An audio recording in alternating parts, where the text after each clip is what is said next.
Yo guys, Jens here, and today I'm gonna talk about SLSL Warlock or Warlocks in PvP. I'm not gonna touch Affliction, but I'm gonna talk about SLSL. I'm gonna give you a few builds, the build I used back in the day, and the build I'm gonna use now, probably, most of the time. And I'm gonna give you some tips of what's your job in Arena in TBC. But let's start with the talent tree first. So one thing you guys need to understand is that even though people and say today that these talents were kind of cookie cutter, it's not true. So you have within the SLSL spec, you have different talents that you can pick and choose depending on what's going to be your twos comp, your threes comp, or if you're mainly playing twos or mainly playing threes. Since I'm gonna mainly play threes, my spec is gonna be pretty much picked for that. I still don't know if my teammate is gonna play rogue or hunter. I do know that I'm gonna play with the priest and with the druid friends, right? So both comps are very different. Rogue lock priest or druid is way more aggressive than a hunter lock priest or druid, right? So I'm gonna pick um, I'm gonna pick a spec that reflects that. And if I play a lock druid into which I will and Lock Rogue, it means that Lock Rogue it's a different build, but you guys gonna see that. It seems really confusing, but you guys gonna understand that. Now, SLSL it's all about taking Siphon Life and taking Soul Link, like you probably already know, right? It makes you very tanky, it makes you have an extra dot for damage, and you can actually drain tank in twos if you pick Fell Concentration, and the difference in the specs are actually suppression, fell concentration, demonic resilience. So I'm gonna tell you what each one does and mana feed. These are gonna be the biggest changes within what you're gonna do. So for example, suppression just allows you to not have to jam spell hit or spell pen. I don't remember which one it is. I need to check that out. Fell concentration allows you to drain tank more efficiently because it prevents the pushback on drain life. And mana feed gives you your pet mana every time you life tap, a 33% mana with one talent, which means that your pets, for example, if you're playing Lock Druid, your pet will go in a lot of games in twos if the game lasts for more than 5 minutes, for example, and you keep devouring on cooldown, even if it's a magic effect, your pet will just go. It's not energy like on live. It's mana that they use.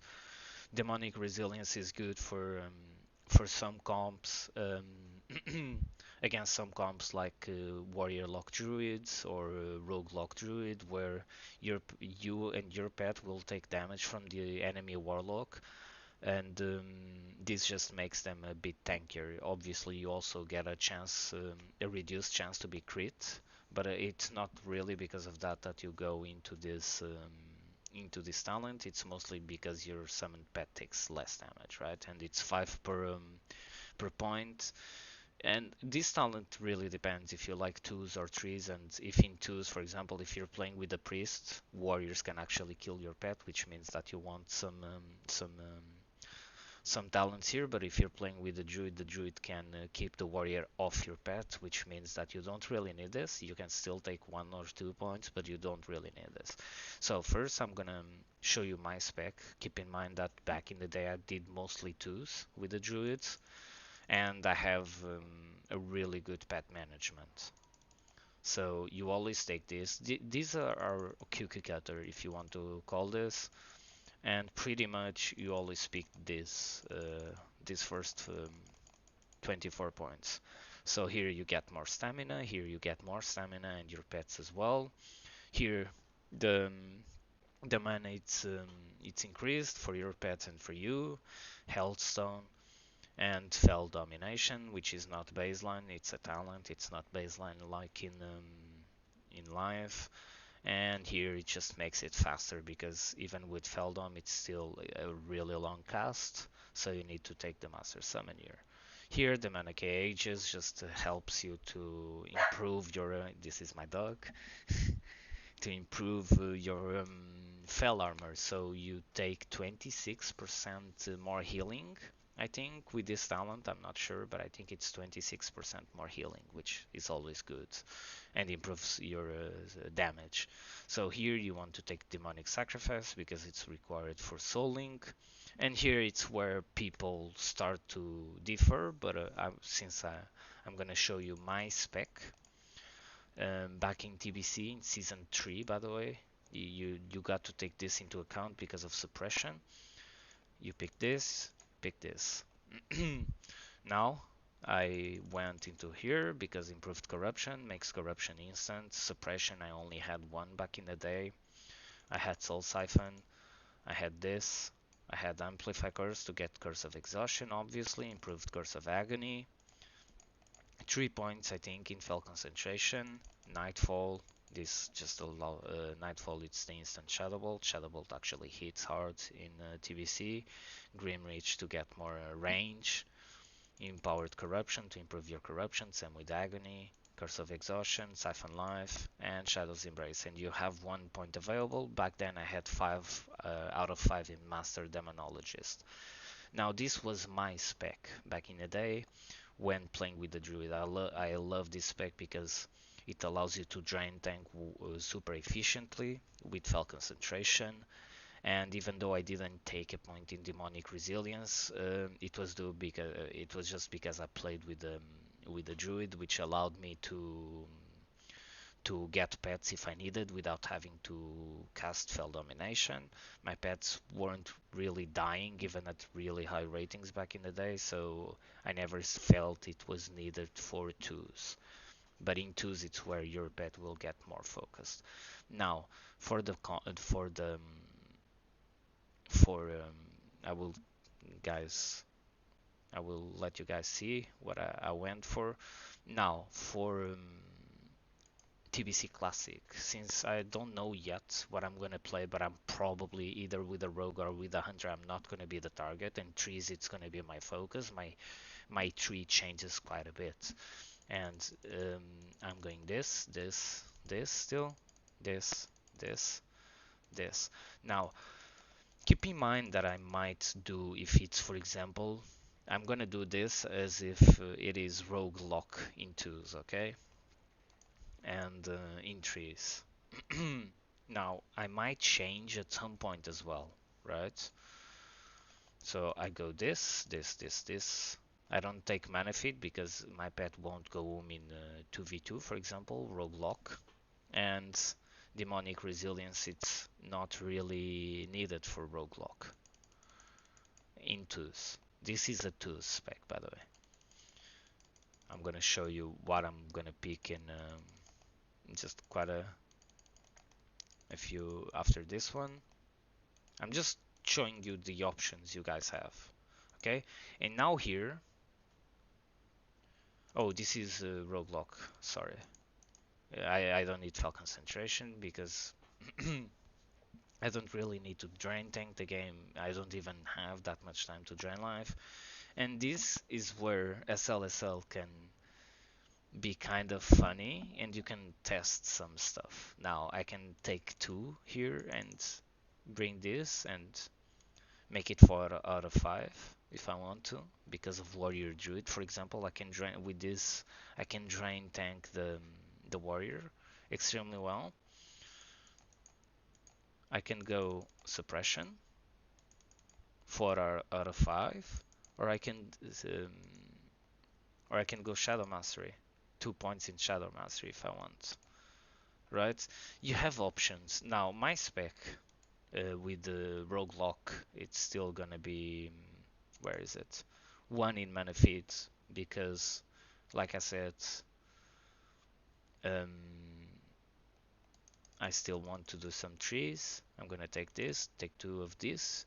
The spec before, I just wanted to show you that you have options. It's not like people have been saying that you don't really have options. I'm gonna reset all of this because I'm gonna show you the spec I'm gonna play. The spec before was to show you that you have options, right? Depending on what you're playing twos, and depending on the playstyle. If you want to be more aggressive, you can even go for a bit more in Shadow Mastery. It's like 4% more damage on Shadow spells. It's quite good, but you lose some other stuff. So you will see a lot of different type of SLSL Warlocks, right? But I'm gonna show you the spec I'm gonna roll with probably and most likely. So you take the same talents, it's always the same until you reach here, right? So you take one in mana feed always, then you take this, you take demonic knowledge because increases your spell power, and here I'm probably taking this spec. This is probably gonna be my spec, okay? In terms of demonology, it allows, for example, it prevents people from going on my pets 100%. If they go on me, they also have a 2% less chance to crit. It's not game breaking, but it's good. Have mana feed because even though I'm gonna play with a rogue or a hunter, because it gives me the option to play with a rogue or a hunter, and I can go for the longer game in trees or I can go for a shorter game. Mana feed, it's always good to have. And now here it's where my build might differ from. This is what I consider the best overall SLSL Warlock build. Okay, so you have everything here, and since I'm gonna play with a hunter or a rogue, it means that I'm not gonna get focused that much. So my drain life, it's not gonna suffer as much, right? And if they do go on me, I don't really want to cast drain life because if I get kicked, I can't reapply dots. There's a car outside. Sorry for that. It's not my fault. But yeah, this is the build I see a lot of players going. You get 3 points out of suppression, which means that I think you don't have to jam spell hits, which means you can jam stamina, intellect, resilience, whatever you want. You get the point in mana feed, so your pet doesn't go at all, and you get 2 points in demonic resilience, so your pet takes 10% less damage. And if you're facing a lot of warlocks, this is actually a big deal in trees, right? Because then your healer doesn't need to spend as much mana healing your pet. This is overall gonna be my spec for twos, playing with a rogue, or trees playing with a rogue or a hunter and either a druid or a priest. This is gonna be my spec. Now, within this, you have a lot of options. Like you saw, you can it's what I like about these trees. You have so many options. You can go into Shadow Mastery if you want. Is it the best spec? I don't think it is, but it might be good if you play like twos with a rogue. Maybe then you don't really need Demonic Resilience because they are not gonna focus your pets. You don't really need mana feeds. Can I remove the mana feeds? Oh no, I need the points here. So you can probably get away with this, right? Get 2 points. And here you can go into Shadow Mastery and you have a lot of you have 4% more damage on your dots, right? And like this, you can even do something along the lines of removing from suppression, having fell concentration, and having 2 points in Shadow Mastery, which means that you do 4% more damage, which as roguelock, it's very valuable, right? And since the game usually roguelock 2s usually end up in the second blind because blind it's not synced with the cooldown, it's not synced with the trinket, it's a 1 minute and a half cooldown. You don't really need mana feed, you usually kill people on the second blind, you don't really need demonic resilience. You only need this because you need this, obviously, because each tree it's kind of it requires points, and you can go Shadow Mastery. I saw some warlocks back in the day do this. I never did this because I never played Rogue Lock. I don't think if I did, I didn't do this because respecking was extremely expensive. So I just wanted to show you guys that you have options, and every type of option it's actually pretty big. You can go into more fell concentration if you like playing with the druid, and well, not this much because you need mana feet. You guys, when you guys are making the spec, all you need is to think what you're gonna play and what the strength is of the comp and the loose conditions. Because even as SLSL, you have loose conditions, right? So you just need to think about that and make your spec accordingly, right? If you play with a rogue, you don't really need mana feeds, and you're only gonna play with a rogue in twos. You don't really need mana feed because the pets won't get on by the time you finish the game. And if they do go home, you can just remove from the Fell Hunter. I still don't have it here. I think I need to do a quest or whatever. I still don't have it here, but yeah, I need to do a quest. You can always remove that ability that makes them debuff the melee. You can always just not put it on auto, and you only use Devour and Spelllock. So, said that and showing all the specs, what's the... I should actually go get the quest. Yeah, I'm gonna go and get the quest. So what's your role as SL Warlock? It's actually pretty simple role. All you want to do is control the game, either by doing damage or by CCing players. So what I mean by this is fear. It doesn't instantly break on dots from your dots unless you also do an immolate. But these three dots don't instantly break your um, your fear, or unless you drain life and all of that good stuff. So what you want is to dot up the most players you can, and if there's pets, you dot up the pet. Unless it's a disc priest, then you don't really dot up everything because of POM, Prayer of Mending. It's extremely good in TBC.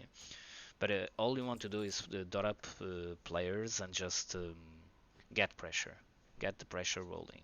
And how do you do that? You just get all the three dots, and whenever you can free cast, you spam Drain Life, because then it gives you a Nightfall, right? It gives you a Nightfall procs. It just basically increases the chance of you getting a Nightfall because you have Corruption and you're spamming Drain Life. You have Corruption in like 2-3 targets and you're spamming Drain Life, which means that sorry, that you get Shadow Bolt procs, right? Shadow trances. So so that's how you get pressure. Now, if you get kicked or there are kicks available, you just spam Searing Pain and Immolate. Now, Immolate, I don't really like to use it if people are on me because the cast is kind of long and there's a spell pushback attached to it which you can't really get rid of. So I usually spam Searing Pain. And that's it, guys. Like, it's pretty much how you get pressure. It's just dot up, drain life, and searing pain. Now, there's a lot of nuances here, obviously, but that's pretty much it in terms of how you deal damage.